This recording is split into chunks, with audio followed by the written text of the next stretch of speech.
Chapter 57. Means for Classical Tragedy. After a moment of silence employed by Milady in observing the young man who listened to her, Milady continued her recital.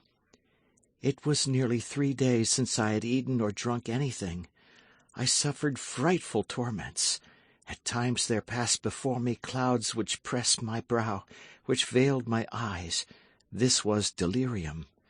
When the evening came I was so weak that every time I fainted I thanked God, for I thought I was about to die. In the midst of one of these swoons I heard the door open. Terror recalled me to myself. He entered the apartment followed by a man in a mask. He was masked likewise, but I knew his step. I knew his voice. I knew him by that imposing bearing which hell has bestowed upon his person for the curse of humanity. 'Well,' said he to me, 'have you made your mind up to take the oath I requested of you?' 'You have said Puritans have but one word. Mine you have heard, and that is to pursue you, on earth to the tribunal of men, in heaven to the tribunal of God.' 'You persist, then?' 'I swear it before the God who hears me. I will take the whole world as a witness of your crime, and that until I have found an avenger.' 'You are a prostitute,' said he in a voice of thunder, 'and you shall undergo the punishment of prostitutes. Branded in the eyes of the world you invoke, try to prove to that world that you are neither guilty nor mad.' Then, addressing the man who accompanied him, 'Executioner,' said he, 'do your duty.' 'Oh, his name! His name!' cried Felton. 'His name! Tell it me!' Then, in spite of my cries, in spite of my resistance, for I began to comprehend that there was a question of something worse than death, the executioner seized me, threw me on the floor, fastened me with his bonds, and suffocated by sobs, almost without sense, invoking God, who did not listen to me, I uttered all at once a frightful cry of pain and shame. A burning fire, a red-hot iron, the iron of the executioner, was imprinted on my shoulder." Felton uttered a groan.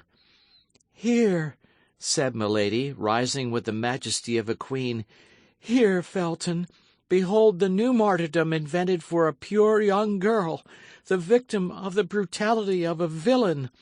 Learn to know the heart of men, and henceforth make yourself less easily the instrument of their unjust vengeance."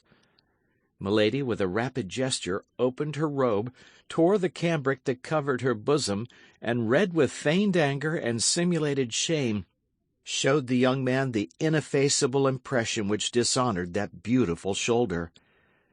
"But," cried Felton, "that is a fleur-de-lis which I see there." "And therein consisted the infamy," replied Milady. "The brand of England.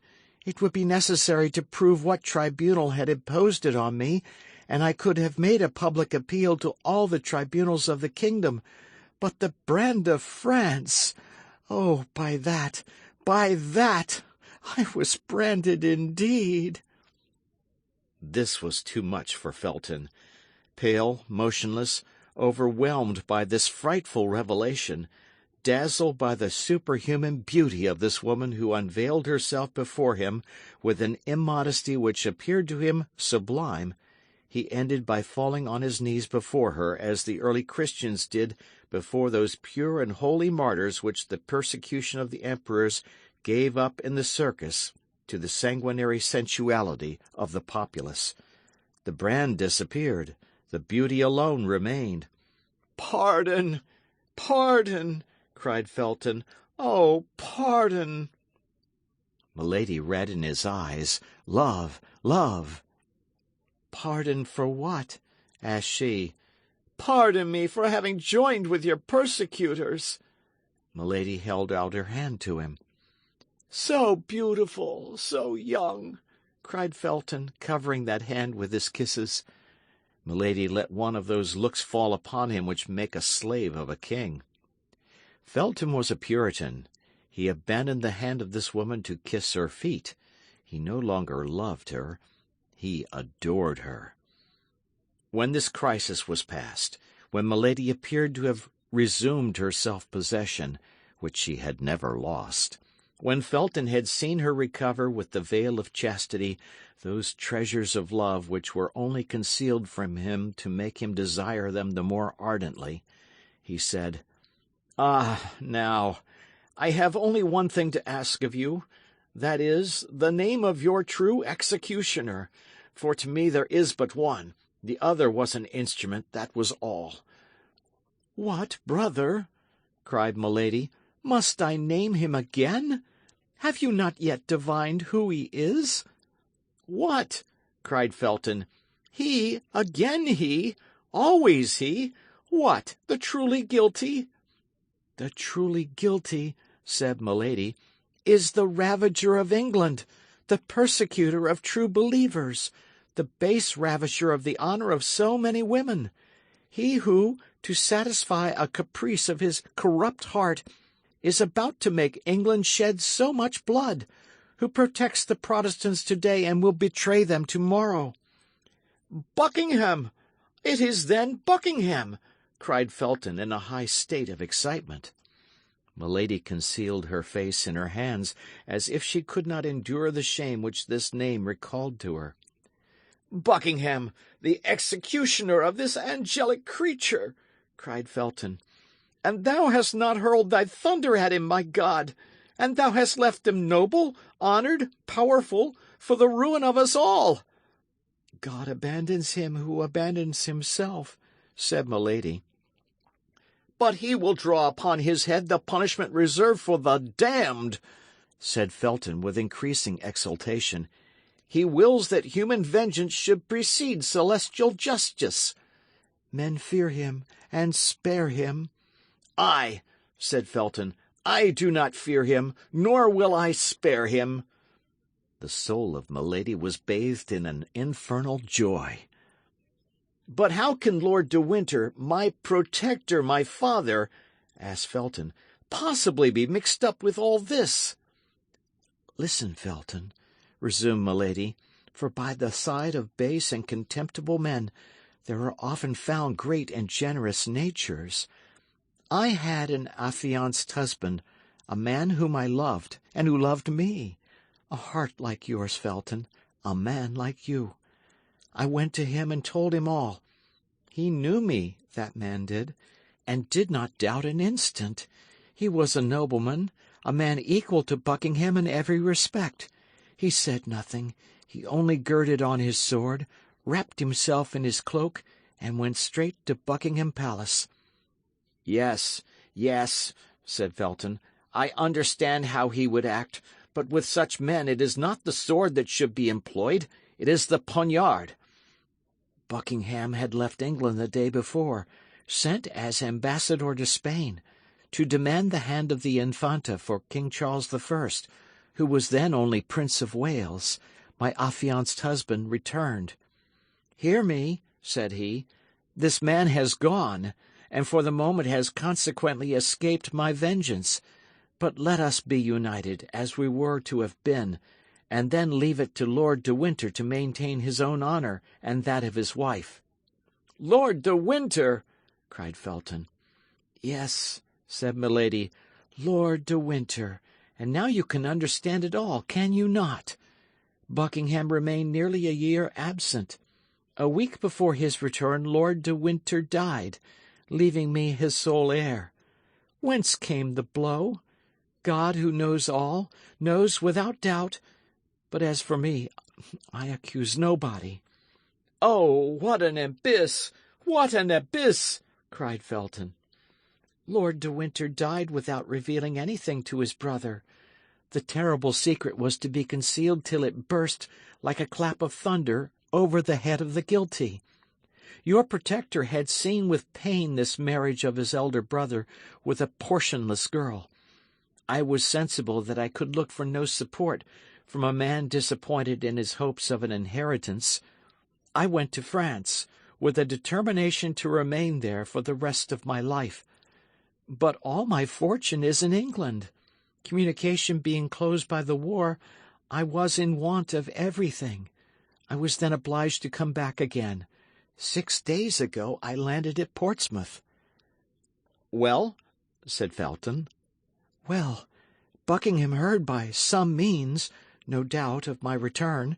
He spoke of me to Lord de Winter, already prejudiced against me, and told him that his sister-in-law was a prostitute, a branded woman. The noble and pure voice of my husband was no longer here to defend me. Lord de Winter believed all that was told him with so much the more ease that it was his interest to believe it. He caused me to be arrested, had me conducted hither, and placed me under your guard. You know the rest. The day after tomorrow he banishes me, he transports me. The day after tomorrow he exiles me among the infamous. Oh, the train is well laid, the plot is clever. My honour will not survive it. You see, then, Felton, I can do nothing but die. Felton, give me that knife." And at these words, as if all her strength was exhausted, Milady sank, weak and languishing, into the arms of the young officer, who, intoxicated with love, anger, and voluptuous sensations hitherto unknown, received her with transport, pressed her against his heart, all trembling at the breath from that charming mouth, bewildered by contact with that palpitating bosom. "No, no," said he. "No, you shall live honoured and pure. You shall live to triumph over your enemies." Milady put him from her slowly with her hand, while drawing him nearer with her look. But Felton, in his turn, embraced her more closely, imploring her like a divinity. "Oh, death, death," said she, lowering her voice and her eyelids. "Oh, death rather than shame! Felton, my brother, my friend, I conjure you." "No," cried Felton, "no! You shall live, and you shall be avenged." "Felton, I bring misfortune to all who surround me. Felton, abandon me. Felton, let me die." "Well, then, we will live and die together," cried he, pressing his lips to those of the prisoner. Several strokes resounded on the door. This time Milady really pushed him away from her. "Hark!" said she. "We have been overheard. Someone is coming. All is over. We are lost." "No," said Felton. "It is only the sentinel warning me that they are about to change the guard." "Then run to the door and open it yourself." Felton obeyed. This woman was now his whole thought, his whole soul. He found himself face to face with a sergeant commanding a watch patrol. "Well, what is the matter?" asked the young lieutenant. "You told me to open the door if I heard anyone cry out," said the soldier. "But you forgot to leave me the key. I heard you cry out, without understanding what you said. I tried to open the door, but it was locked inside. Then I called the sergeant." "And here I am," said the sergeant. Felton, quite bewildered, almost mad, stood speechless. Milady plainly perceived that it was now her turn to take part in the scene. She ran to the table, and seizing the knife which Felton had laid down, exclaimed, "And by what right will you prevent me from dying?" "Great God!" exclaimed Felton on seeing the knife glitter in her hand. At that moment, a burst of ironical laughter resounded through the corridor. The Baron, attracted by the noise, in his chamber gown, his sword under his arm, stood in the doorway. "Ah," said he, "here we are at the last act of the tragedy. You see, Felton, the drama has gone through all the phases I named. But be easy, no blood will flow." Milady perceived that all was lost unless she gave Felton an immediate and terrible proof of her courage. "You are mistaken, my lord. Blood will flow, and may that blood fall back on those who cause it to flow." Felton uttered a cry and rushed toward her. He was too late. Milady had stabbed herself. But the knight had fortunately, we ought to say skilfully, come in contact with the steel busk, which at that period, like a cuirass, defended the chests of women. It had glided down it, tearing the robe, and had penetrated slantingly between the flesh and the ribs. Milady's robe was not the less stained with blood in a second.